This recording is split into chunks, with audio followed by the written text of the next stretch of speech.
नमस्कार. अमोल परचुरे या चॅनलमध्ये आपल्या सगळ्यांचं स्वागत. 17 जानेवारी 2025 रोजी सत्या हा सिनेमा पुन्हा एकदा रिलीज होतोय आणि हीच घटना साजरी करण्यासाठी आज आम्ही सत्याप्रेमी आज एकत्र आलेलो आहोत. माझ्या सोबत आहेत मुकेश माचकर, ज्यांची समीक्षा सत्या या सिनेमावर त्यांनी लिहिलेली समीक्षा जी आहे त्याचं कात्रण रामूने त्या काळात त्याच्या ऑफिसमध्ये लावलेलं होतं. आता ह्याच्या उपर त्यांच्याबद्दल मी काय सांगणार, म्हणजे ते समीक्षक आहेतच, आता सध्या ते मार्मिकचे संपादक आहेत. त्याचबरोबर 90च्या दशकात जे चित्रपट आले त्याबद्दल कळकळीने लिहिणारा अमोल उदगीरकर सुद्धा आपल्या सोबत आहे. आणि त्यांनी लिहिलेली आणि आदित्य सरपोतदारने दिग्दर्शित केलेली द सिक्रेट्स ऑफ शिलेदार्स ही सिरीज 31 जानेवारीला रिलीज होतीये. लेखक म्हणून तो आता लवकरच आणखी जास्त नावारूपाला येणार आहे. त्यामुळे त्याच्याबद्दल टाळ्या आणि अभिनंदन. आणि रोहित हळदीकर, अभिनेता आणि डबिंग स्टार सुद्धा आपल्या सोबत आहे. तो सुद्धा अर्थातच सत्याप्रेमी आहे. सत्याच्या आठवणी आणि सत्यामुळे काय काय घडलं हे सगळं आम्ही आज किस्से गप्पा सगळं आज होणार आहे. मुकेश सर, तुमच्यापासूनच सुरुवात करायची आहे. तुम्हाला तिघांचं मी स्वागत करतो आधी. तुमच्यापासूनच सुरुवात करायची आहे, कारण तुम्ही जी समीक्षा लिहिलीत ना ती आमच्या सगळ्यांसाठी नेहमी आठवणीत राहील अशी होती. पण त्या समीक्षेमुळे काय काय घडलं, काय काय पुढे बदलत गेलं, तुम्हाला काय काय अनुभवाला मिळालं ते आधी तुम्ही आम्हाला सांगा. सत्या या सिनेमाने रामगोपाल वर्मा, अनुराग कश्यप, त्याच्यानंतर मनोज बाजपेयी आणि इतर अनेक मंडळींच्या आयुष्यामध्ये जसं एक स्थित्यंतर घडवलं, तसंच तेवढ्या मोठ्या पातळीवरचं नाही पण एक छोटस स्थित्यंतर माझ्याही बाबतीत घडवलं. आणि या सगळ्या मंडळींपर्यंत एका मराठीतल्या समीक्षकाचं नाव पोहोचलं. ही एक मोठी गोष्ट त्या काळामध्ये घडली होती. तिकडे आपण बरोबर. जाण्याच्या ऐवजी, कारण तो स्वतःच्या कौतुकाचा अध्याय बराच आहे, त्यामुळे तिकडे जाण्याच्या आधी आपण सत्य सिनेमाचा प्रभाव काय झाला त्याच्याकडे येऊया, कारण त्याची एक हम्म, हम्म. मजेशीर गोष्ट आहे. सत्याचा प्रेस शो फेमसला झाला. मी हिंदी सिनेमे तर पाहतच होतो, पण त्याच्या आधी आशय फिल्म क्लबच्या माध्यमातून अगदी तरुण वयामध्ये आंतरराष्ट्रीय सिनेमा पाहिलेला होता. मामी फेस्टिवल वगैरेचा तो एक काळ होता. म्हणजे अगदीच एक्सपोजर नव्हतं, आजच्या पिढी इतकं नसेल, पण एक्सपोजर नव्हतं असं नाही. हम्म, पण हम्म, हिंदी सिनेमाच्या पडद्यावर असं काहीच पाहिलेलं नव्हतं. तो सिनेमा पाहून बाहेर पडल्यानंतर मी थेट ऑफिसला आलो, महाराष्ट्र टाइम्सच्या ऑफिसला. तिथे अभिजित तामाणे आणि प्रवीण टोकेकर हे माझे सहकारी नाईट शिफ्टला होते. आणि मी आत शिरल्यापासून ते माझ्याकडे बघत होते की हा असा काय झालाय. मी पूर्णपणे विस्कटलो होतो, हे मला माहित नव्हतं, हम्म, हम्म, हम्म, हे हम्म, त्यांना कळत होतं. तर अभिजितनी त्याच्या पद्धतीने विचारलं की हे तुझं काय झालंय. तर टोक्याने बरोबर ओळखलं. टोक्या म्हणाला, तो कुठला तरी भारी सिनेमा बघून आलेला असणार, आयदर त्याच्या डोक्याला शॉट लागलाय की काहीतरी भयानक काहीतरी बघितलंय आणि त्याचा त्रास झालाय, किंवा त्यांनी फार उत्कृष्ट असं काहीतरी पाहिलंय. मी त्याला असं दोन अशी कोण केली, म्हणजे जे दुसरं म्हणतोयस ते बरोबर आहे. हम्म. आणि मी त्या रात्री पोहोचल्याबरोबर लिहायला घेतलं आणि त्याचा माझ्या अंदाजाने पहिला वाचक सुद्धा टोक्याच असेल. तर सिनेमाचा अशा प्रकारचा इम्पॅक्ट होण्याचं ना माझं वय होतं ना तितका मी नवखा होतो, पण तरी तरीही तरी तेवढा मोठा तुमचं वय इम्पॅक्ट. काय होतं त्यावेळेला तुमचं? 98चा सिनेमा आहे ना, आय वॉज हो. 29. ट्वेंटी अगदीच काय नाईन 22-23 वर्षांचा नव्हतो. बरोबर, बरोबर. आणि 3 एक वर्ष सिनेमांवर लिहित होतो, पण असं काही बघितलं गेलं नव्हतं. हम्म, हम्म, ही त्यातली गंमत आहे. बरोबर. मग त्याच्यानंतर तुम्ही लिहिलं आणि हा, रक्तलांछित मुंबई माफियाचं सत्य असं ते शीर्षक होतं त्याचं. आणि त्या थोडस मी शीर्षकाची आणखीन वेगळी गोष्ट आहे. सांगा ना, सांगा ना ती. ती एक सांगतो. हा, ती गोष्ट अशी आहे की त्या सिनेमाचा प्रभाव इतका भयानक झाला माझ्यावर आणि मी हम्म, इतका उत्साहात आलो. आणि मी जे लिहिलं होतं ते वाचल्यानंतर टोकेकरनी मला सांगितलं की भाऊ, आज तू केलीस मजा, हम्म, काहीतरी होणार आहे भारी. हम्म, ही कशी सिनेमावर लिहिणं ही परप्रकाशी कला आहे. मूळ हम्म, ताऱ्यामध्ये काय प्रकाश असेल तर तो तुमच्या बरोबर. लेखनामध्ये पॉझिटिव्हली काही लिहित असाल तर येणार. निगेटिव्ह हम्म, लिहायचं असेल तर मग तो जेवढा विजलेला तारा आहे तितकं बेस्ट, मग त्याला वाटेल तसं ठोकता येतं. हम्म, पण हम्म, हा इतका चांगला होता की याच्यात काय लिहून काय नको असं झालं होतं. आणि मी बरोबर. उत्साहाच्या भरात असं शीर्षक दिलं होतं की सिनेमा असा असतो राजा. हम्म, बर. तर ते केतकरांनी पानात असताना पाहिलं, कुमार केतकरांनी, आणि म्हणाले की तू यापेक्षा पुढे जाऊन एखादा चांगला सिनेमा पाहशील तर तू काय शीर्षक देशील मग, कारण तू सर्वोच्च काय जे काय तुझं एक्सप्रेशन आहे ते देऊन झालं. येऊन मग झालं. ते बदललं गेलं, आणि म्हणजे केतकरांचे त्यासाठी आभार मानले पाहिजेत की त्यांनी मला त्या हम्म. भावनेच्या अशा त्या ह्याच्यावरून खाली आणलं, लाटेवरून. हम्म. बऱ्याच वेळेला संपादकांचं तेच काम असतं. त्यामुळे अं, आता मला माहित आहे, आता मी तेच करतो. अमोल अमोल तू सांग आता.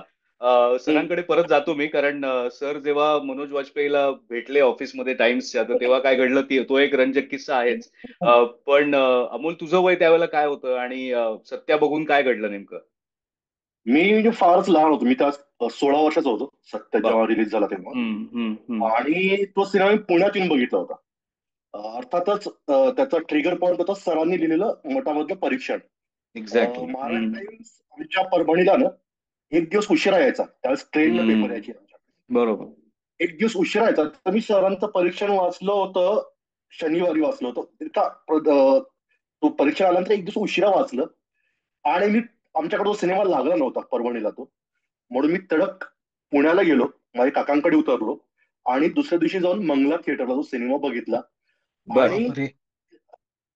हा, कारण ते इतकं मला राहावे ना की इतका सुंदर सिनेमा तो आपल्याला बघायला मिळत नाहीये. आणि सरांनी ते इतकं हम्म. अप्रतिम लिहिलं होतं त्याच्यात. मी तो सिनेमा बघितला आणि सरांची जी रिॲक्शन होती ना ती सेम माझीच होती. कारण माझं वय त्यावेळेस हम्म. फारसं नव्हतं. त्यावेळेस मी परिंदा बघितला होता ऑलरेडी आधी, आणि इस रात की सुबह नहीं पण बघितला होता. पण बरोबर. ते मी छोट्या स्क्रीनवर बघितले होते. हम्म. मोठ्या स्क्रीनवरचा हा अनुभव तो शब्दात न मांडण्यासारखं होतं की आपण हे का बघितले ते आकळेनाच, कळेच ना.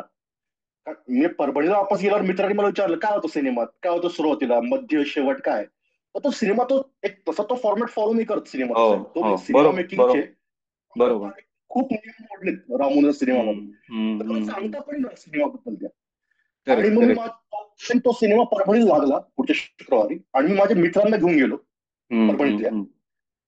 आणि बाहेर आल्यावर ते मला म्हणले की काय भंगा सिनेमा, किती वाईट सिनेमा आहे हा, असं ते मला म्हणले. आणि मला प्रचंड दुःख झालं त्यांची रिॲक्शन ऐकून.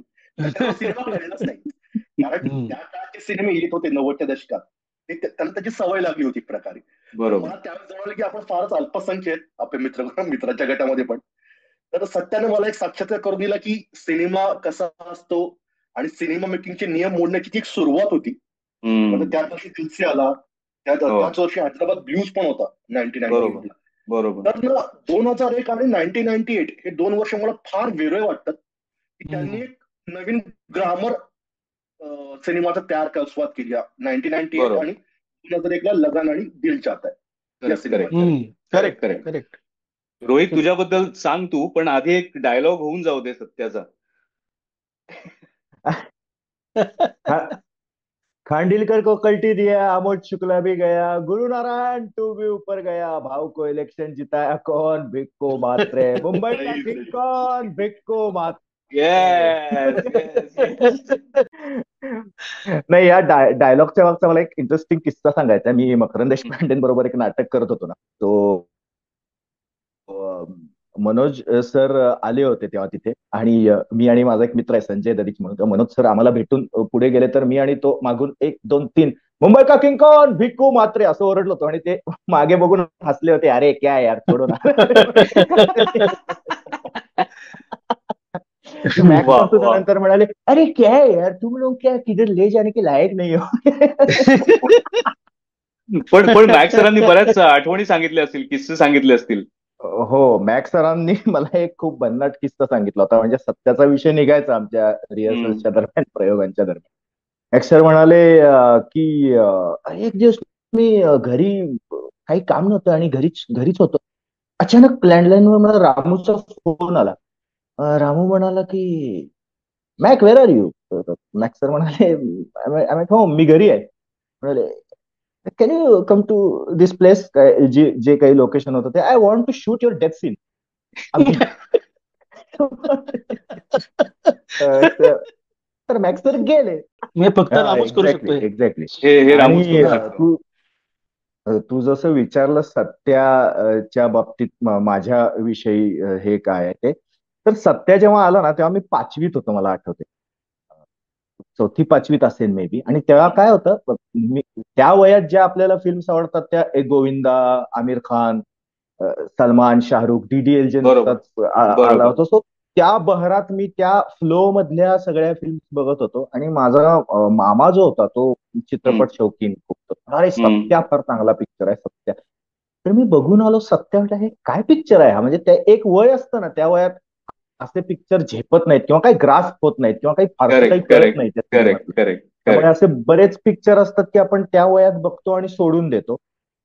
आणि मग नंतर पुढे कॉलेजला गेल्यावर जशी पिक्चर बघायची सवय लागली, आवड निर्माण झाली. मग एक दोन एप्रिसिएशन कोर्स सुद्धा मी अटेंड केले. मग असं झालं की अरे आपण पूर्वी काही फिल्म्स बघितल्या होत्या ज्या लोक म्हणतात खूप चांगल्या आहेत आणि तेव्हा आपल्याला फार काही त्या कळल्या नव्हत्या. त्या एक एक एक एक करत आपण परत बघूया किंवा त्या का हम्म. ग्रेट आहेत म्हणतात लोक. तर त्या हम्म. लॉटमध्ये मी सत्या बघितला सत्या होता बघितलं. कॉलेजमध्ये गेल्यावर. आणि मला मग सत्याचा चस्का लागला. मग मी अनेक वारंवार वारंवार वारंवार सत्या बघत गेलो आणि अजूनही बघतो रादर कधी इच्छा झाली. बरोबर बरोबर. सत्या किती वेळा बघितलं याची गणतीच नाहीये. जसं आता याने खरंच. सांगितलं ना, रोहितने, की त्याने मकरंद देशपांडे बरोबर काम केलं, तर त्यावेळेला त्याला बरेच किस्से ऐकायला मिळाले. मला वाटतं अमोल, तू फॅन्टम मध्ये काम केलं होतंस, अनुराग कश्यप त्यावेळेला तिकडे होता. तर तुला तर हम्म. खूप म्हणजे आतमधल्या गोष्टी कळल्या असतील सत्याच्या वेळेच्या. त्याच्या वेळेच्या गोष्टी नाही, त्याने बऱ्याच गोष्टी सांगितल्यात ज्या फारशा सांगण्यासारख्या नाहीयेत पब्लिक फोरम अशा काही गोष्टी बर. पण स्पेसिफिक सत्याबद्दल आमचं असं कधी फारसं बोलणं झालं नाही. हम्म. पण मला सत्याबद्दल म्हणजे अनुरागनं 3 फिल्म केल्या. हो. एक सत्या, दुसरी कौन, त्याच्यावर पण माचका सरांचं परीक्षण अफाट होतं कौनवरचं पण. बरोबर. आणि तिसरा म्हणजे शूल. शूल. शूल. शूल. हो हो. तर मला ह्या तिन्ही फिल्म्स ना मला प्रचंड आवडतात. की की रामूचा जो एक स्वभाव जो आहे ना, की रायटर्सला तो कम्प्लीट फ्री हँड देतो. एक मला करेक्ट. वाटतं ते कल्चर रामूने इंडस्ट्रीमध्ये आणलं, की तुम्ही करा तुम्हाला जे करायचंय ते, आणि मी हम्म. तुमच्या पाठीशी उभा आहे. आणि जी गँगस्टर ट्रायोलॉजी जी आहे रामूची, की हम्म. सत्या असेल, कंपनी असेल आणि सरकार कंपनी. असेल. हो हो हो हो. गँगस्टर ट्रायोलॉजी मध्ये त्या त्या सिनेमाच्या आयुष्यात लेखकांचा खूप मोठा वाटा आहे. आणि तो रामू ते कबूल करतो की रायटर्स, ह्या फिल्म रायटर्सच्या आहेत आणि जितक्या माझ्या तितक्याच रायटर्सच्या आहेत, असं रामू करेक्ट बोलून दाखवतो. तर करेक्ट मला करेक्ट हे करेक्ट. फार उल्लेखनीय आणि चांगलं वाटतं ऍक्च्युली. मुकेश सर, तुम्ही मनोज वाजपेयीला तुमच्या डोळ्यासमोर स्टार होताना बघितलं. तो किस्सा सांगा ना जरा. मग गंमत अशी झाली की सत्याचं परीक्षण आल्यानंतर 2-3 दिवसांनंतर मी माझ्या टेबलाशी काहीतरी काम करत होतो. खाली त्यावेळेला कॉपीवर एडिट करत बसलो होतो काहीतरी. मग हो, नजर खाली होती. हो. हम्म. एकदम समोरून आवाज आला, मुकेशजी. एकदम तो टिपिकल हिंदी पट्ट्यातला आवाज आणि खर्जे वगैरे असा.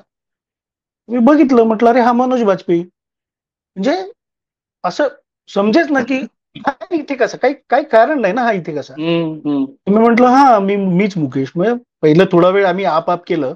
एक 5-10 मिनिटांमध्ये तो मला म्हणाला, यार हम तो हम उम्र है, हम लोग एक दूसरे को आप क्यों कर रहे हैं. तर आम्ही याच्यावर आलो, एकेरीवर आलो. तर तो मला म्हणाला की तुम्हीच परीक्षण लिहिलंय ना सत्याचं. तर म्हटलं हा, पण ते मी मराठीत लिहिलंय. हे त्याला माहित असायचं काय कारण आहे. तो नवभारत टाइम्स मध्ये कुणाला तरी भेटायला आला होता. तो मला माझं नाव सांगून की मला ह्या माणसाला भेटायचंय म्हणून तो त्या माणसामार्फत माझ्याकडे आला होता. हे वा. झालं कसं होतं, तर किशोर कदमनी त्याला काळी फोन करून त्याला सांगितलं की तू जे काय करत असशील ते सोड, अर्धा तासात हम्म. तू ऐकायचं आहेस, मी तुला काहीतरी हा. वाचून दाखवणार आहे. त्यांनी ओके. मराठीतलं परीक्षण हे हिंदीत ट्रान्सलेट करत करत त्याला वाचून दाखवलं आणि त्याला सांगितलं की आमच्या भाषेमध्ये कसं लिहिलं जातं बघ सिनेमावर. हे त्याला किशोरनी आणखीन त्याच्यात मराठीचा अभिमान पण त्याच्यात जोडला होता. सो त्याला ते आवडलं. मग तो आला भेटायला. हम्म. मग मी त्याला टाइम्सच्या कॅन्टीन मध्ये घेऊन गेलो चहा प्यायला. म्हणजे तो इतका नवीन होता. सत्या रिलीज होऊन 2 दिवस झाले होते आणि सत्या काय असा पुष्पा वगैरे सारखा खूप आधीची प्रसिद्धी होऊन आता लोक वाट पाहतात असा काही सिनेमा बरोबर नव्हता. बरोबर बरोबर. ते सगळं झालं. वर चहा वगैरे पिऊन आम्ही खाली उतरलो. टाइम्सच्या दारात एक सिगरेट पान बिडीवाला आहे. तर तो खाली गप्पा मारत, तोपर्यंत आमची मैत्रीच झाली अगदीच त्या अर्ध्या पाऊण तासात. मग मी म्हटलं तुला येतो मी खाली सोडायला. मी खाली गेलो. तो मला म्हणाला एक एक एक सिगरेट पिते. त्यावेळेला सिगरेट घेतली त्यांनी, ती शिलगावली हम्म. आणि आसपासचे लोक असे त्याच्याकडे बघायला लागले. आणि मग 2-3 जणांच्या तोंडून भिकू मात्रे सुरू झालं. आणि त्या पानवाल्याकडची गर्दी वाढायला लागली. तो मला म्हणाला, मुकेश अभी मैं निकलता हूं. त्यांनी ताबडतोब टॅक्सी थांबवली, टॅक्सीत बसला आणि तो निघून गेला. तर हे तो जो स्टार नाही असा एक माणूस, कारण मी संशोधनात त्याचा आधी सिनेमा पाहिला होता. बरोबर. त्या सिनेमामध्ये त्याचं म्हणजे तो सिनेमाही काही फार कोणापर्यंत पोहोचला नव्हता, पण तो असा ओळखला जाणं हे कदाचित त्याच्याही आयुष्यात त्या काळातच पहिल्यांदा घडत घडलं असतं. बरोबर. नाही, तसं त्याने आधी बँडिट क्वीन पण केला होता, किंवा स्वाभिमान सारख्या सिरियल मध्ये तो होता. पण बरोबर. तशी तो भिकू म्हात्रेनी जे त्याला ज्या वर्गापर्यंत पोहोचवलं काहीतरी अफाट होतं. बरोबर. म्हणजे मी माझ्याबद्दल थोडंसं सांगतो. म्हणजे सरांची समीक्षा मी वाचलेली होती आणि सरांची समीक्षा मी त्याच्या आधी वाचायचो. आणि तेव्हा असा म्हणजे एक खेळ असायचा की आपण सिनेमा बघायचा आणि मग सरांची समीक्षा वाचायची आणि मग मॅच करायचं की आपल्याला किती कळलंय किंवा सरांनी आणखीन काय वेगळं सांगितलंय वगैरे. पण सत्याची समीक्षा वाचूनही मी सिनेमा बघायला गेलो नव्हतो. आणि ह्याचं एकमेव कारण की जसं मगाशी हा रोहित पण म्हणाला की त्यावेळेला आमिर खानचे सिनेमे बघायचे, त्यावेळेला शाहरुखचे सिनेमे बघायचे, हेच होतं. हे बाकी नवीन कोण आहेत आलेले लोक, यांचे सिनेमे का बघायचे आपण, असं डोक्यात होतं. आणि त्यानंतर कॉलेजच्या कॅन्टीनमध्ये सगळीकडे सत्यामधले डायलॉग लोक येता म्हणतायत. आणि आमचं झालं की अरे काय एवढं काय सगळ्यांना डायलॉग म्हणतात, मग जाऊया. आम्ही साधारण दुसऱ्या आठवड्यात वगैरे सिनेमा बघितला असेल. आणि तो सिनेमा बघितल्यानंतर मला आठवलं की सरांनी जे पावसाबद्दल लिहिलं होतं की मुंबईच्या पावसामध्ये रामूने त्याचा वापर कसा केलाय पावसाचा, तर तेव्हा मला लक्षात आलं की हे सगळे जे फॅक्टर आहेत हे खूप महत्वाचे असतात. हे आपण मी पण त्यावेळेला 18 वर्षाचा होतो आणि ह्या सगळ्या गोष्टी कळण्यात का काही मोठा नव्हतो. पण मला त्यामुळे असं वाटलं की सरांच्या त्या समीक्षेमुळे आणि सत्या अर्थात आवडल्यामुळे तो जास्तीत जास्त पुढे आवडायला लागला. आणि मी जास्त मग सरांची समीक्षा वाचायला लागलो. पण तेव्हा मला एक नंतर लक्षात हे आलं की त्यावेळेला रामूचा रंगीला येऊन गेलेला होता, रामूचा शिवा येऊन गेलेला होता. पण रामूचं मोठेपण कळलेलं नव्हतं त्या वयामध्ये. म्हणजे मला असं त्यावेळेला वाटत होतं की रंगीला हा चांगला सिनेमा आहे कारण आमिर खान आहे त्याच्यामध्ये, A.R. रहमानचं म्युझिक आहे किंवा शिवाची ऍक्शन एवढी सॉलिड आहे, पण त्याच्या मागे डिरेक्टरचं डोकं आहे. हे मला पहिल्यांदा सत्याच्या वेळेला जाणवलं त्या वयामध्ये. आणि मग मी कॉन बघितला आणि वगैरे. हा जो पावसाचा किंवा आणखीन आधी जो मुद्दा मांडला रामूनी काय केलं, डिरेक्टर कळला. मला एक खंत जी नंतर लक्षात आली आणि ती नोंदवायची आहे या निमित्ताने की मुंबई राम गोपाल वर्मा आला कुठून, हैदराबादवरून. अनुराग कश्यप आणि सौरभ शुक्ला या शहरामध्ये जन्मलेले नाहीत, वाढलेले नाहीत. बरोबर. ह्या 3 परप्रांतीय, आजच्या भाषेमध्ये परप्रांतीय परभाषिक माणसांनी मुंबई ज्या प्रकारे टिपली आहे, इथे जन्मलेल्या, इथे वाढलेल्या, इथे या इंडस्ट्री मधल्या कुणालाही तशी ती दाखवता आली नाही. मी अंधेरीमध्ये तेली गल्ली नावाच्या ठिकाणी माझ्या मावशीच्या घरी येऊन राहत होतो. तेली गल्ली ही बैठी चाळ होती जी गटारांच्या काठावरच्या बैठी घरं 10 बाय 10ची, 10 बाय 12, 15ची घरं अशी ती वस्ती आहे.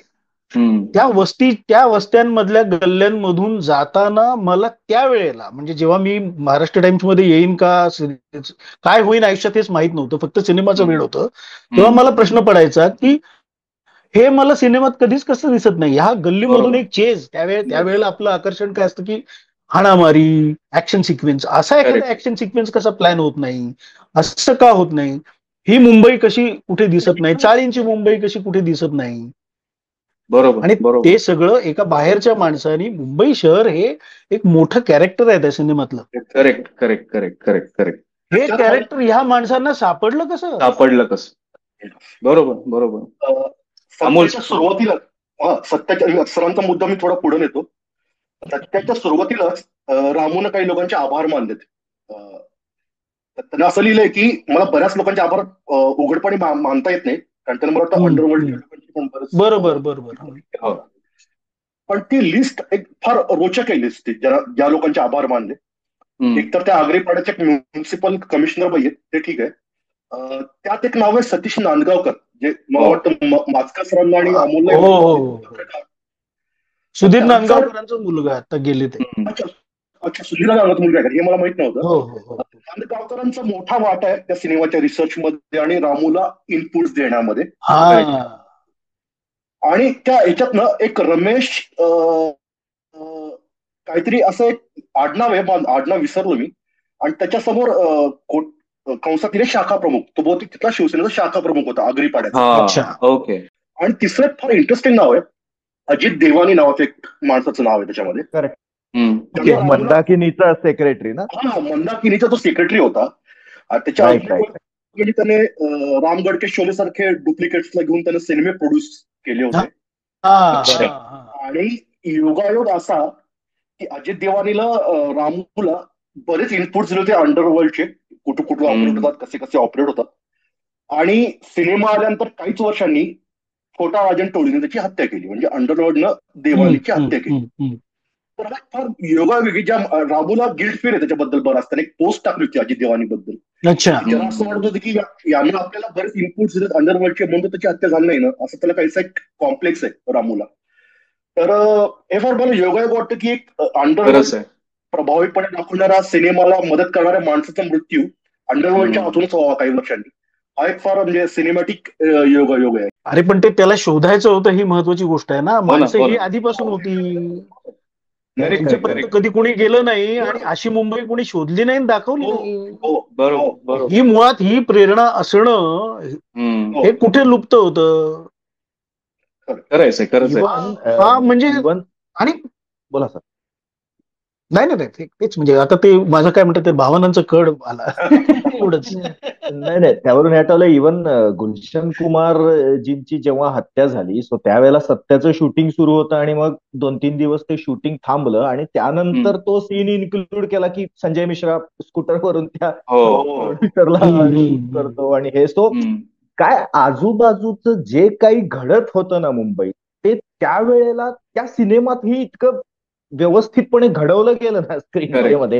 म्हणजे जसं अमोल दादा म्हणाला की ही खरं तर स्क्रीन प्ले आणि जे काय स्क्रीन प्ले रायटिंग आणि जी काय रायटर्सची जी कमाल आहे ना, ती इतकी मस्त जुळून आली आहे सत्यामध्ये. बरोबर. आणि कॅरेक्टर सुद्धा, म्हणजे आता अमोद शुक्ला सारखं आपण आता अंडरवर्ल्डचं म्हणतोय, तर परेश रावल सारख्या माणसाला कास्ट करणं त्याच्यामध्ये, आणि त्याचाही म्हणजे शॉकिंग मृत्यू होतो त्याच्यामध्ये. म्हणजे माझ्यासारख्या त्या वयातल्या प्रेक्षकाला असं वाटत होतं की अरे सगळे असे मरतायत का, भिकू मात्रे पण असाच मरतो, तो खरं तर जिवंत राहायला पाहिजे शेवटपर्यंत. म्हणजे हे जे धक्कातंत्र आहे ते पण त्याने फार सुंदर वापरलेलं होतं.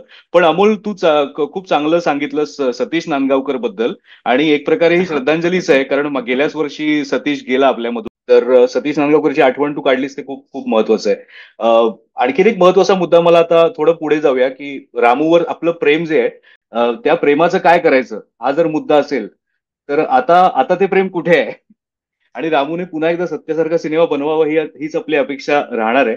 पण सत्या 2 कुणी बघितलाय का? मी बघितलाय ना. तू किती अपेक्षा ठेवून गेला होतास थिएटरमध्ये? नाही, फारच म्हणजे फारच वाईट होता सत्या 2. म्हणजे जितका सत्या उत्तम होता, तितकाच तो रामूचा अधपात होऊ शकतो. म्हणजे राम गोपाळ वर्मा की आग पण मास्टरपीस आहे सत्यासमोर, एवढा तो वाईट सिनेमा होता. अरे बापरे. मला फारच वाईट. रामूचं पुनरुज्जीवन करण्याची एक शिफारस माझ्याकडे आहे, आणि त्याच्यामध्ये अमोल उदगीरकर फार महत्वाचं भूमिका बजावू शकेल असं मला वाटतं. रामूला आणि अनुरागला आणि सौरभ शुक्लाला अमोलनी घेऊन बीड मध्ये फिरावं. त्याच्यानंतर ते मिळून जे काही बनवतील त्याच्यातून त्या सगळ्यांच. तुम्ही काही भीडभाड ठेवत नाही अजिबात, बोलताना काही भीडभाड ठेवत नाही. नाही पण अनुराग आणि रामूने खरंच एकत्र यायला पाहिजे. रोहित, तू हा सिनेमा गर्दीत बघितलास का थिएटरमध्ये? तू मगाशी म्हणालास की नंतर तू बघितलास, पण थिएटरमध्ये बघायला मिळाला का तुला? गॅलेक्सी किंवा अशा ठिकाणी बघितलास? नाही, गॅलेक्सी नाही. तेव्हा मी कोल्हापुरात होतो. बर. कोल्हापूरच्या सिंगल स्क्रीन मध्ये, त्या गर्दीमध्ये, शिट्ट्या टाळ्यांमध्ये, त्या टिपिकल सिंगल स्क्रीनचं एक टिपिकल वास, ते सगळ्या त्या वातावरणात बघितलंय. आणि मला पोस्टर अजून आठवते, खूप मोठं त्या चक्रवर्तीचं बंदूक धरलेलं पोस्टर, त्याला असंख्य हार घातले होते. म्हणजे तो काही आठवड्यानंतर बघितला, जेव्हा तो खूप हाऊसफुल चालायला लागला होता तेव्हा. माझ्या मामा बरोबर गेलो होतो मी आठवते.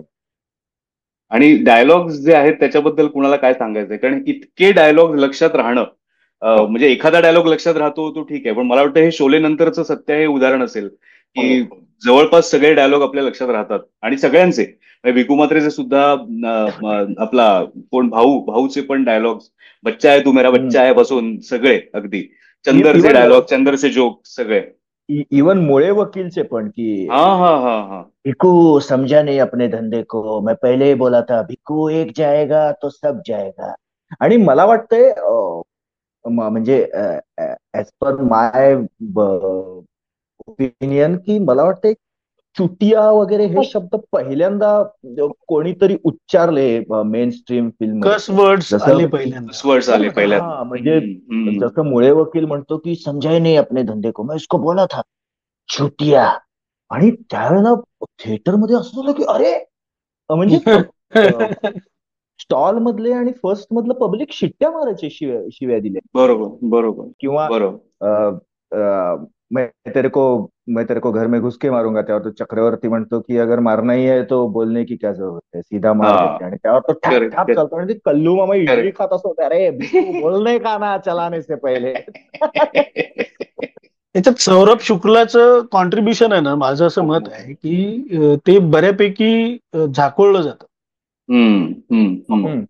त्याच्या लेखनाच्या बद्दल आपण जेव्हा बोलतो, आपल्याकडे अधिकृत माहिती आता अमोलकडे असली तर मला माहित नाही, आणि असली तरी तो सांगणार नाही.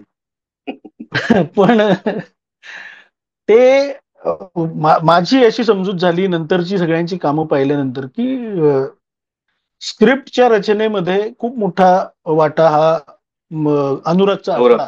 तो नंतर दिग्दर्शक म्हणून त्याचं काम जे आहे ते त्या लाईन्सवर, म्हणजे मुंबईचं दर्शन हे आपण ब्लॅक फ्रायडे मध्ये जे पाहिलं ते एक्सटेन्शन आहे, पुढे सत्याचंच एक्सटेन्शन आहे, अधिक रिअलिस्टिक, अधिक ग्रिटी अशा पद्धतीचं. बरोबर. आणि भाषेच्या बाबतीमध्ये असं वाटतं की कदाचित सौरभ शुक्ला थोडे आधीपासून इथे होते, साधारणपणे एका त्या याच्यामध्ये राहिले असतील, आणि अर्थातच त्याच्यामध्ये इतर अनेक लोकांचं कोलॅबोरेशन असणार. तर ते संवादांच्या मध्ये मोस्टली सौरभ शुक्लाचा भाग जास्त असू शकतो. आणि त्यांना आपण त्याच्यात धरतच नाही आहोत. नाही, अमोलकडे माहिती आहे काहीतरी. हा, डायलॉगच्या बाबतीत, डायलॉगचा विषय चालू आहे म्हणून सांगतो. मला मनसेची स्थापना झाली होती आणि मनसे जोरात होती एकदम त्यावेळेला. आणि एक औरंगाबादचे आमदार होते मनसेचे, हर्षवर्धन जाधव नावाचे, ते तेव्हा मनसेमध्ये होते. आणि काहीतरी झालं, त्यांनी कुठलं तरी आंदोलन केलं आणि पोलिसांनी त्यांना प्रचंड मारहाण केली. टोल विरोधी आंदोलन केलं होतं. हा, आंदोलन, त्यांना मारहाण केली पोलिसांनी. तर औरंगाबादला आले आणि त्यांनी मोठी सभा घेतली आणि त्यांचा रोख अजित पवारांवर होता भाषणाचा, 19 राज ठाकरेंच्या, की त्यांचं असं म्हणणं होतं की त्यांचा हात आहे बाबा आमदारांच्या मारहाण होण्यामागे.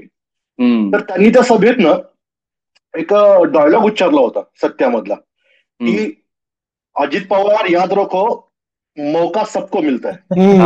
सभेमध्ये वापरला होता आणि टाळ्या, शिट्ट्या आणि कडकडाट एकदम. म्हणजे नेते सिनेमाचा, पॉप्युलर कल्चरचा उपयोग लोकांना प्रभावित करण्यासाठी कसं करतात, त्याचं एक उत्तम उदाहरण आहे. आणि राज ठाकरे स्वतः सिनेमाप्रेमी आहेत, त्याच्यामुळे डायलॉग तो त्यांनी मुद्दामून ती टायमिंग साधून तो तिथे वापरला होता. एक डायलॉग नाही, पण इव्हन तसं बघितलं तर प्यारीचं पण कॅरेक्टर फार सुंदर पद्धतीने लिहिलं गेलं. मात्रेची बायको शेफाली शाह, म्हणजे अरे अद्भुत. दोघं जेव्हा सुटून येतो बऱ्याच वेळानंतर आणि तो सत्याला घेऊन येतो घरी की ये मेरा, आणि ती त्याच्या समोर त्याला मारते आणि तो जातो, त्याला तो परत येतो आणि त्यांच्या भांडणात अचानकपणे रोमॅन्स सुरू होतो आणि दोघं रोमॅन्स सुरू होतं. काय सुंदर टू शॉट, सॉलिड आहे. काय तिचं कॅरेक्टर आहे. म्हणजे एकीकडे त्याचं फोनवर सुरू असतं की तू मेरे को कालू मामा क्या या कला के मिल, आणि ती येते, चहा देते त्याला, त्या चटका लावते, इथे ये ले चाय, मुलं खेळतायत, अरे रे अरे ये क्या हुआ गाणं लागलंय त्यात. म्हणजे खरं तर तिचं कॅरेक्टर तसं बघायला गेलं तर खूप इम्पॉर्टंट आहे. कू म्हात्रेची बायको म्हणजे ती काय लेवलची बाई असते. बरोबर. रोहितला जर संधी मिळाली तर तो ह्या कार्यक्रमामध्ये अख्ख्या सत्याचं आपल्याला नॅरेशन देऊ शकतो. अगदी अगदी रोहितपेक्षा अगदी अचूक असेल अगदी असं अगदी वाटायला अचूक आहे लागलंय त्याचं. मला. म्हणजे तोच लोक सिनेफाईल असतात, सत्य फाईल आहे. आपण स्वतः खूप वेळा सिनेमा बघितला, ह्याचा जो अभिमान आहे तो त्याच्यासमोर गळून पडतो. नाही सर. आणि रामूच्या बहुतेक सिनेमात स्ट्रॉंग फिमेल कॅरेक्टर फारसे नाही दिसत तुम्हाला, म्हणजे तो पण एक aspect आहे. कारण सगळे रा- महत्वाचे पात्र पुरुष असतात आणि स्त्रिया सपोर्टिंग तो वांगारेड्डी आहे त्याच्या काळातला. आणि रामूला पण वनगाचं प्रचंड कौतुक आहे. प्रचंड कौतुक आहेच आहे. आहे. हा ते म्युच्युअल काय ती सोसायटी आहेच त्यांची. त्याचं कारण पण तेच आहे. माझ्यानंतर कोणीतरी आहे असं असं रामूला वाटत असणार. म्हणजे तो थोडा ऑब्जेक्टिफाईड पद्धतीने बघतोच. पण म्हणजे आता हे कसं आहे ना की हा आरोप तर मणिरत्नमवर पण होतो कधी कधी. छया छया गाण्याच्या बाबतीमध्ये हा एक आरोप होता की म्हणजे तू बाकी सगळं इतका संवेदनशील सिनेमा काढलास आणि या गाण्यामध्ये तू काय केलंस अशा तर ते प्रकारे, controversy आणि याच्यावरच गेलास तो. अगदी, पण रामूला ते ऑन द स्लीव्ज म्हणतात तसं मिरवण्याची सवय खूप आहे. तो बरोबर. मुद्दाम लोकांना खोड्या काढायला ते करतो असं माझं मत आहे. यातलं मोठं उदाहरण तर राज कपूर आहे ना. म्हणजे सिनेमाचं नाव राम तेरी गंगा मैली आणि लोक भीष्म पितामह आहेत त्या भीष्म पितामह आहेत. म्हणजे सेन्सॉर बोर्डाच्या नियमांमध्ये आहे ते दाखवता येत नाही म्हणून बरोबर, तेही ते काकांनी बाजूला ठेवून दिलं होतं. पण सेन्सॉरने यातलं एक गाणं त्यावेळेला कापलं होतं, गिला गिला पाणी, सत्यामधलं. का पाणी त्याच्यात त्यांना काही द्वयर्थ वगैरे सापडला होता का? द्वयर्थी सापडला त्यांना. त्याने ते गाणं काढायला लागलं रामूला, गिला गिला पाणी, जे गुलजारने लिहिलेलं गाणं होतं. पण ते सुक पाणी कुठून आणणार? सुक पाणी कुठून? मुळात त्या गाण्यावरती वेगळा आक्षेप लोकांचा हा आहे की गिला गिला पाणी हे काय आहे? पाणी गिलाच असतं. मग तुम्ही गाण्यात काय लिहिताय? हा खरं तर आक्षेप आहे. तर त्याच्यात कोणीतरी जाऊन आणखीन वेगळा अर्थ काढला असेल.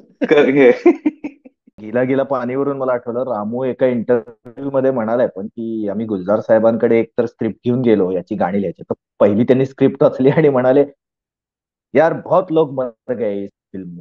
ही त्यांची पहिली रिॲक्शन होती. सोलडई. आणि त्यांनी जेव्हा गिला गिला पाणी हे गाणं लिहून दिलं तेव्हा अनुराग कश्यपच बहुतेक रामूला म्हणाले गिला गिला पाणी पानी इज ऑलरेडी गीला ना. तो आपने पहले माचिस में लिखा है, वहां भी गीला गीला वर्ड आ गया है, फिर ये आ गया है. तो गुलजार म्हणाले की तो क्या हुआ और एक बार आ गया गीला वर्ड.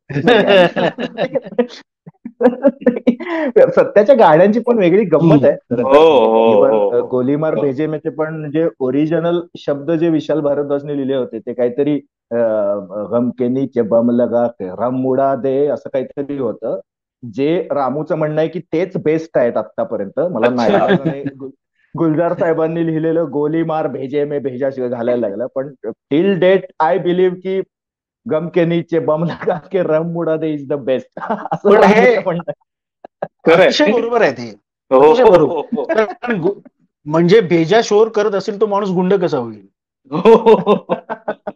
नाही का? ज्याचा भेजा शोर करणं बंद झालेला आहे, जो त्या बाबतीमध्ये संवेदनांच्या बाबतीमध्ये, म्हणजे तो एक आक्षेप आहेच ना की फार टोकाची टीका करणारी जी माणसं आहेत सत्यावर, त्यातला काही भाग आपल्याला पुन्हा विचार करायला भाग पाडतो. तो असा आहे की यांनी कुठे जाऊन बघितले होते गँगस्टर, यांनी काय ट्रिक केलेली आहे. तर गँगस्टर हे एरवीच्या आयुष्यात कसे असतील? एखाद्याला गोळी झाडून मारून टाकल्यानंतर आपल्या घरी गेल्यावर तो आपल्या लहान मुलाला, म्हणजे हेच वर्णन केलं गेलं की त्याचं लहान मूल धावत आलं तर ते त्याच्या गळ्यात पडणार, ते त्याला पापाच म्हणणार, मग तो त्याला एक गोष्ट सांगणार, मग चल तुला फिरायला घेऊन जातो असं म्हणणार. हे नॉर्मल आयुष्य कल्पून त्यांनी गँगस्टर्स तयार केलेले आहेत. हे शुद्ध काल्पनिक आहे आणि इन अ वे ग्लोरिफिकेशन आहे. अशा प्रकारची मंडळी तर होतेच ना. राईट.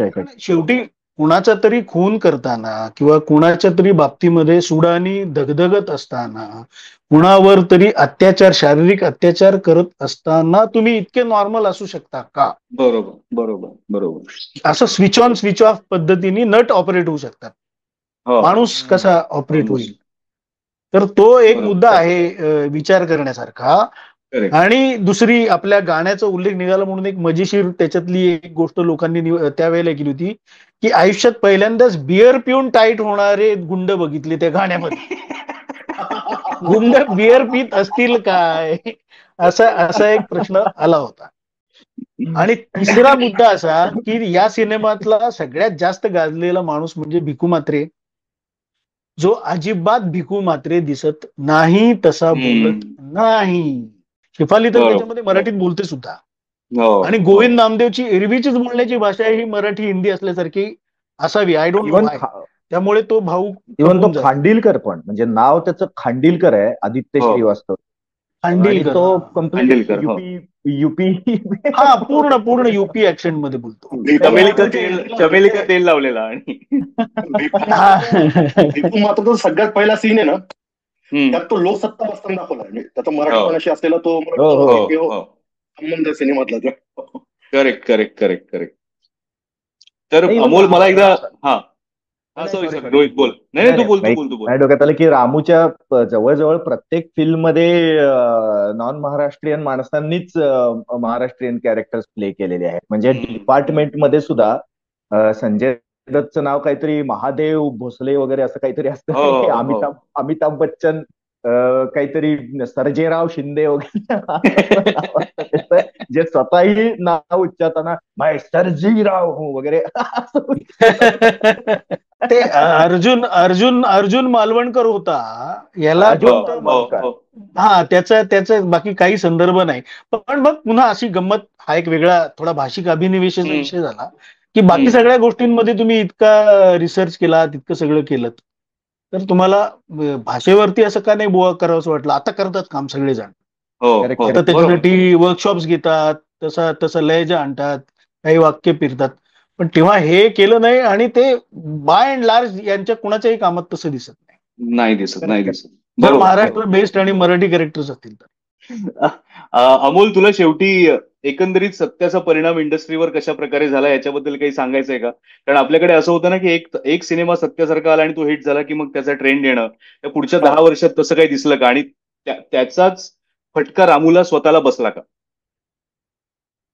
सत्याचा ना इन्फ्लुएन्स मला वाटतं अजून पण आहे आपल्या इंडस्ट्री. कदाचित इंडस्ट्रीचा इतिहास खूप वेगळा राहिला असता. सत्यानंतर मला आठवतं 2 वर्षांनंतर वास्तव आला होता मांजरेकरांचा. तो पण अगेन गँगस्टर पटच होता तो. आणि नंतर एक गँगस्टर पटांची लाट आली नंतर, पण त्यात फारसे ऑथेंटिक सिनेमे नव्हते. त्यात पुन्हा रामूचेच तुम्हाला कंपनी, सरकार, वास्तव हेच सिनेमे आठवतात. पण सत्यानं सगळ्यात महत्वाचं केलं काय की त्याने सुपरस्टार कल्चरला त्याने सुरुंग लावला सिनेमाने. त्या एक सुपरस्टार कल्चर आपल्याकडे मोठ्या प्रमाणावर वाढीला लागलं होतं. की कारण मनोज वाजपेयी, संजय मिश्रा, भाऊ जवळकरचं काम केलेला आपला तो गोविंद नामदेव, हो, सगळे बहुतांश ऍक्ट्रेस अतिशय नॉन ग्लॅमरस होते. त्यांच्या भोवती कुठलंही ग्लॅमर नव्हतं, त्यांच्या मागे कुठलीही पुण्य नव्हती पूर्वजांची. आणि तिथून मी जे ननायक लिहिले त्याचं क्रेडिट पण मी मनोज वाजपेयीला देतो. की मनोज वाजपेयीचे आभार मानावे आज जे आहेत सगळेजण चांगले ऍक्टर्स, नवाज असेल, अजून जे के मेनन असेल, हे सगळे मनोज वाजपेयीचे आभार मानत की मनोज वाजपेयी नसतं तर कदाचित आम्हाला पुढे कामं मिळाली नसते. मनोजकडे बघूनच आले बरेच जण त्याच्यातले. मनोजकडे बघूनच बरेच जण इंडस्ट्रीमध्ये आले. तर एक सुपरस्टार आणि एक ज्या काळात धर्म आणि यशराज जे वेगळ्या प्रकारचा सिनेमा आणत होते, येणारा सिनेमा, हा सिनेमा त्याच्या एकदम कॉन्ट्रास्ट मध्ये होता. म्हणजे त्या रामूने फार इंटरेस्टिंग विधान केलं होतं की जर यशराज आणि धर्मा जर हे ट्विन टॉवर्स असतील तर मी ओसामा बिन लादेन आहे, असं त्याने. त्यानं खरंच की जे गुडी गुडी चॉकलेट रोमांस, सुंदर सुंदर व्हिज्युअल्स, कर्णमधुर गाणे, स्वित्झर्लंड नाचणारे हिरो हिरोईन, ह्यांच्या बाहेर इंडस्ट्रीला त्याने एक हाती खेचून आणलं त्याने. हा मला वाटतं फार मोठा रामूचा एक उपकार आहे इंडस्ट्रीवर. नाहीतर आपण बरोबर त्या आहे, अगदी बरोबर आहे. गुलाबी सिनेमात अडकून पडलो असतो आणि कदाचित आपण पुढे बरोबर. गेलो नसतो. पण ते जसं नेमाडेंच्या कोसलाबद्दल पुलं म्हणतात की कोसलाने डुलकी घेत असलेल्या मराठी माणसाला जागं केलं. जागा केलं, करेक्ट. तर सत्यानं काही प्रमाणात एका मोठ्या प्रेक्षक वर्गात जागा केली की तुम्ही इतकी रिस्क का Correct. बघत होता, मी तुम्हाला दाखवतो करेक्ट. आपला Correct. देश कसा आहे, आपल्या मातीतील लोक कसे आहेत. तर मला वाटतं सत्याचे सगळ्यात मोठा इन्फ्लुएन्स आपल्या पॉप कल्चरवर आहे, आपल्या सिनेमावर आहे. बरोबर. आणि सत्यामध्ये तत्कालीन बॉलिवूड दाखवलं होतं, सत्यामध्ये तत्कालीन राजकारण दाखवलं होतं, सत्यामध्ये तत्कालीन पोलीस दलातलं अंतर्गत राजकारण दाखवलं होतं. सत्यानं काळाचं एक अतिशय उत्तम डॉक्युमेंटेशन करून ठेवलं होतं. करेक्ट. आणि बरोबर. सांगायचं म्हणजे सत्याच्या अजून एक योगायोगाची गोष्ट म्हणजे सत्या प्रेझेंट केला होता भरतभाई शाह यांनी. मोठे सोलो प्रोड्युसर होते आणि त्या काळात स्टुडिओ कल्चर फारसं नव्हतं. आणि दुर्दैवी योग असं आहे की हेच भरतभाई शाह नंतर अंडरवर्ल्डशी संबंध असल्यामुळे स्कॅनर खाली आले होते. आणि आता त्यांची पण त्या काळात ते खूप मोठे दिग्गज होते. तर 98 नंतर ना 2001 सालापासून ना आपल्याकडे स्टुडिओ कल्चर यायला लागलं. आणि 99ला त्याच वाजपेयी सरकार होतं आणि सुषमा स्वराज आपल्या सूचना आणि प्रसारण मंत्री होत्या.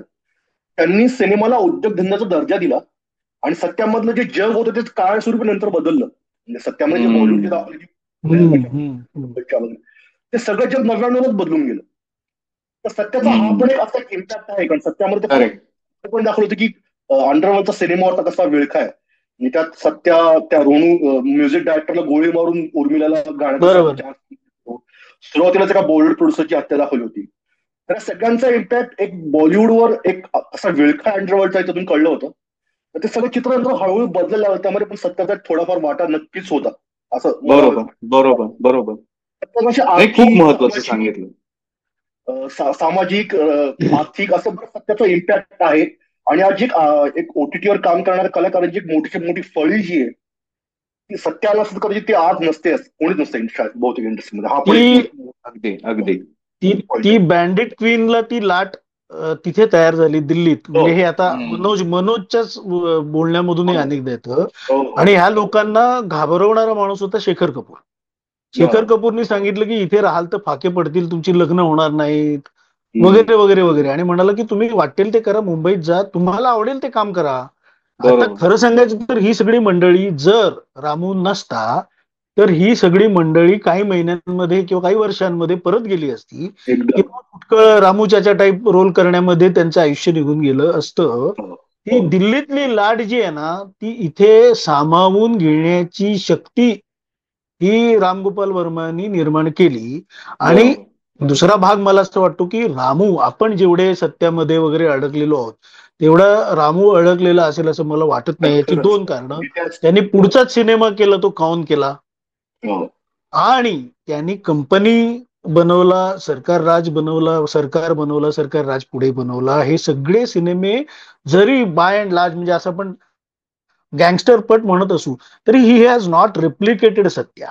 कंपनी हा टेक्निकली अधिक वेलमेड म्हणजे पॉलिश्ड या अर्थाने सिनेमा आहे. आणि तो फार वेगळ्या पातळीवरच्या गँगस्टर याच्यामध्ये जातो. तो अधिक मोठ्या व्यवहाराचा इंटरकॉन्टिनेंटल इंटरनॅशनल व्यवहारांचा हे आहे. त्याच्यात मुंबईचं दर्शन फार प्रमाणामध्ये नाही आहे. बरोबर. ते पुन्हा ही हॅज नॉट रिव्हिजिटेड. हा त्याचा एक मोठेपणा माझ्या मते आहे. नाहीतर माणसं एक यशस्वी झालं की त्याच्या कॉप्या काढण्यात पूर्ण आयुष्य घालवतात. बरोबर. नाही मला केलं नाही. खरंच आहे. मला वाटतं आपण सगळ्या मुद्द्यांना हात घातलेला आहे.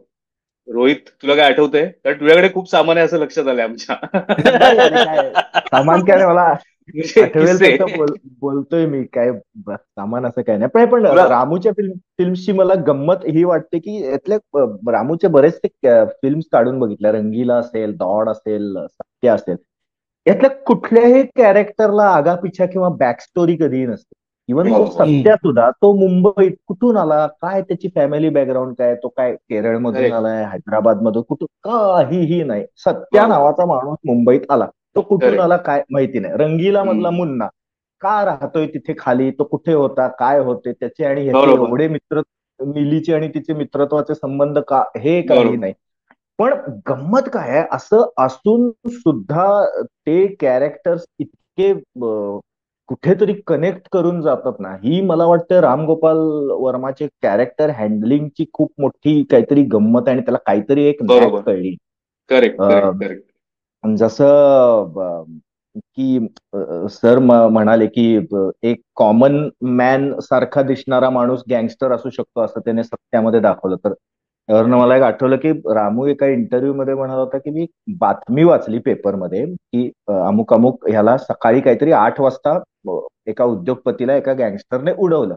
मग माझ्या डोक्यात विचार आला की तो गँगस्टर त्या दिवशी किती वाजता उठला असेल, त्याने काय नाश्ता केला असेल, चहा प्याला असेल का, काय काय माइंडसेट असेल, आणि मग आंघोळ करून कपडे बदलून तो एक गन घेऊन तो काय मेंटॅलिटीने तो बाहेर पडला असेल आणि 8 वाजता त्या माणसाला उडवलं असेल. सो इथून त्याला खरं तर सत्या सुचलाय त्या करेक्ट. एका बरोबर न्यूज बरोबर. मुळे. सो हेच आहे रामूच्या फिल्मचं की कुठून कुठे इंटरलिंक्स इंटरकनेक्शन काय असतात आणि तो काय पद्धतीने ती पोर्ट्रे करतो. आणि फार तो Correct. कॅरेक्टर्स अच्छा हा असा होता, ह्याच्या आयुष्यात हे झालं होतं, यात फार तो पडत नाही. त्याला जे दाखवायचं असेल ते तो to the point on the point मांडतो आणि हे घ्या तुम्ही एन्जॉय करा. बरोबर. करेक्ट आहे करेक्ट आहे. मला वाटतं आता आपण थांबूया थोडे, कारण 17 तारखेला परत आपल्याला जायचंय फर्स्ट डे फर्स्ट शो बघायला सत्याचा. Yes yes. तर आजचं हे सेलिब्रेशन होतं हे सत्याच्या आठवणी आपण आणि किस्से, आणि काय सत्याने बदललं, आपल्यामध्ये काय बदललं, काय काय झालं ते सगळं आपण बोललो. पण मजा आली एकंदरीत. आपण सगळ्या मुद्द्यांना हात घातला सत्याबद्दल, इतक्या भरभरून आणि कळकळीने बोललो आपण ते. सर तुम्ही असल्यामुळे खरं तर जास्त मजा आली, कारण म्हणजे आता परत तेच आहे ना की आपण ते सर्कल पूर्ण होतं वगैरे आपण म्हणतो ना, ते तसं झालं. ते त्यांची समीक्षा वाचून आपण सत्य त्यावेळेला बघितला आणि आज आपण त्यांच्याबरोबरच हो. किती 27 वर्षांनी पुन्हा एकदा भेटतोय आणि गप्पा मारतोय. तर थँक्यू व्हेरी मच. आणि मला वाटतं की जे प्रेक्षक बघतायत त्यांनी त्यांच्या स्वतःच्या आठवणी काय असतील सत्याबद्दलच्या, किंवा त्यांना काय सत्याबद्दल वाटतं ते नक्की कमेंटमध्ये सांगा. कदाचित त्यातून आपल्याला सुद्धा काहीतरी वेगळं मिळू शकेल. सो थँक्यू तुम्हाला तिघांचेही धन्यवाद. मजा आली. नक्कीच. मला मला एकतर इन्क्लूड Thank you. केलं या Thank you. मोठ्या लोकांबरोबर खरं तर मी आभार मानतो. तर मी फक्त एक सिनेमा लव्हर आहे आणि सत्याचा फॅन आहे. सो या पलीकडे मी काहीच नाही. त्यामुळे थँक्यू नाही सो नाही, मच. तेच पुरेसं आहे ना, तेच हवं होतं ह्या चर्चेसाठी. सत्याचा फॅन असणंच महत्वाचं होतं. तेच आता तू हवं. थँक्यू नको म्हणू, तू शेवटी एक चांगला डायलॉग म्हण सत्यामधला बरोबर आहे. आणि आपण मग टाटा बाय बाय करूया. अरे बोलून झाले सगळे डायलॉग. अरे असं कसं, इतके डायलॉग आहेत. शब्बो को ट्राय किया शब्बो को. हा सीन काढला होता आणि सिनेमातनं काढला होता हा सीन. ट्राय किया क्या. कमाल कमाल. Thank you Amol. Thanks. Thank you so much. Thank you. भेटूया परत असेच. थँक्यू. मजा आला. मजा आला.